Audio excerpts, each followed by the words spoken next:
বিশ্বনবী সাল্লাল্লাহু আলাইহি ওয়াসাল্লাম আপনার আমার জন্য বলে দিয়েছেন যে রোজাদারের দুইটা আনন্দের সময় রয়েছে।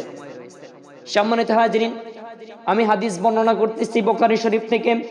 নবী করিম সাল্লাল্লাহু আলাইহি ওয়াসাল্লাম বলে দিয়েছেন রোজাদারের দুইটা আনন্দের সময় রয়েছে। সারাদিন রোজাদার না খেয়ে থাকে, সেহরি থেকে শুরু করে মাগরিব পর্যন্ত, ইফতারের পূর্ব মুহূর্ত পর্যন্ত রোজাদার না খেয়ে থাকে আল্লাহকে ভয় করে। রোজাদার মনে মনে বলে আমি খাবো না।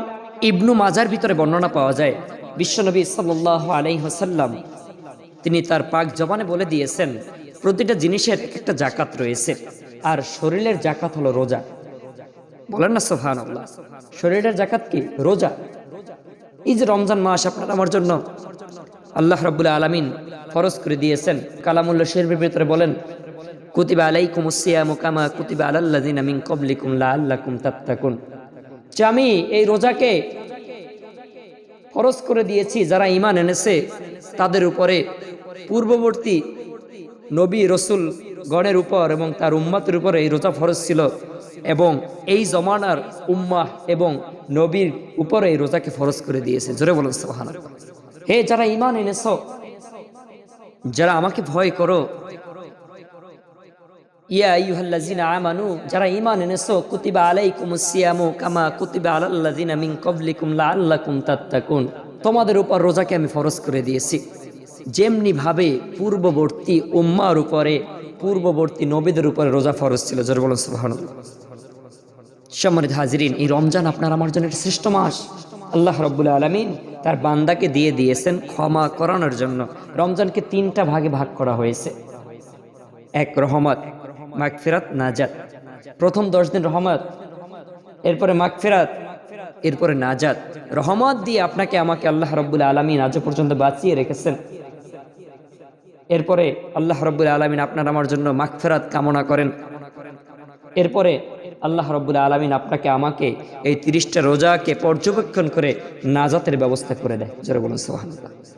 এই যে আপনি আমি রোজা রাখি, রোজা রাখার পরে সারাদিন আপনি আমি অনাহারে থাকি, কোনো প্রকার পানি খাই না, কত খাবার সামনে আনা হয়, কত খাবার চোখের সামনে ভাসে, আপনি আমি খাই না। বিশ্বনবী সাল্লাল্লাহু আলাইহি ওয়াসাল্লাম আপনার আমার জন্য বলে দিয়েছেন যে রোজাদারের দুইটা আনন্দের সময় রয়েছে। সম্মানিত হাজিরিন, আমি হাদিস বর্ণনা করতেছি বুখারী শরীফ থেকে। নবী করিম সাল্লাল্লাহু আলাইহি ওয়াসাল্লাম বলে দিয়েছেন রোজাদারের দুইটা আনন্দের সময় রয়েছে। সারাদিন রোজাদার না খেয়ে থাকে, সেহরি থেকে শুরু করে মাগরিব পর্যন্ত, ইফতারের পূর্ব মুহূর্ত পর্যন্ত রোজাদার না খেয়ে থাকে আল্লাহকে ভয় করে। রোজাদার মনে মনে বলে আমি খাবো না। রোজাদার বলে আমি খাবো না, মন চায় খাবার খায়, কিন্তু রোজাদার আল্লাহকে ভয় করার কারণে বলে আমি খাবো না। আপনার আমার ঘরের ভিতরে ছোট ছোট বাচ্চা রয়েছে যাদের উপর রোজা ফরজ হয় নাই। ওই ছোট ছোট বাচ্চা এসে আপনার সামনে খাবার ধরে, আব্বু তুমি কি খাবার খাবা না? তুমি তো না খেয়ে রয়েছো। মায়ের সামনে খাবার ধরে, মা তুমি কি খাবা না? তুমি তো না খেয়ে রয়েছো। মা বলে যে বাবা আমি হলাম রোজাদার, আমি খাবার খাবো না, আমি খাবার খাবো না, আমি আল্লাহর সন্তুষ্টির জন্য রোজা রেখেছি। সম্মানিত হাজিরিন, রাসূল পাক সাল্লাল্লাহু আলাইহি ওয়াসাল্লাম বলে দিয়েছেন রোজাদারের দুইটা আনন্দের সময় রয়েছে। এক নাম্বার আনন্দের সময়টা হলো ইফতারের পূর্ব মুহূর্ত। সারাদিন না খেয়ে থাকার পরে যখন ইফতারের পূর্ব মুহূর্তটা চলে আসে, হাদিস সাক্ষী দেয় রাসূল পাক সাল্লাল্লাহু আলাইহি ওয়াসাল্লাম বলেন ওই ইফতারের পূর্ব মুহূর্তে রোজাদার যদি আল্লাহর কাছে দুহাত তুলে দোয়া করে, আল্লাহ রাব্বুল আলামিন তার দোয়া কবুল করিয়া নেয়। প্রথম নাম্বার হলো আপনার আমার ইফতারের পূর্ব মুহূর্ত। এইটা হলো আপনার আমার আনন্দের সময়।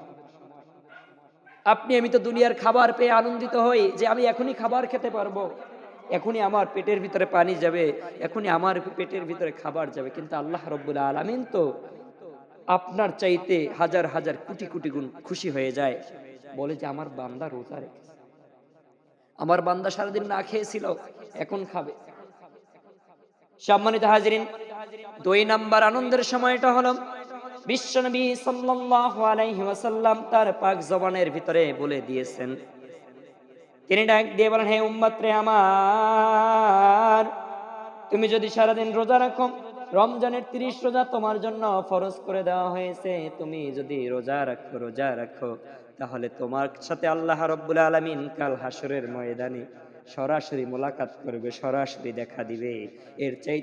এর চাইতে আর কোনো আনন্দের সংবাদ, এর চাইতে আর কোনো আনন্দের বিষয় থাকে না। আল্লাহর সাথে সরাসরি মোলাকাত।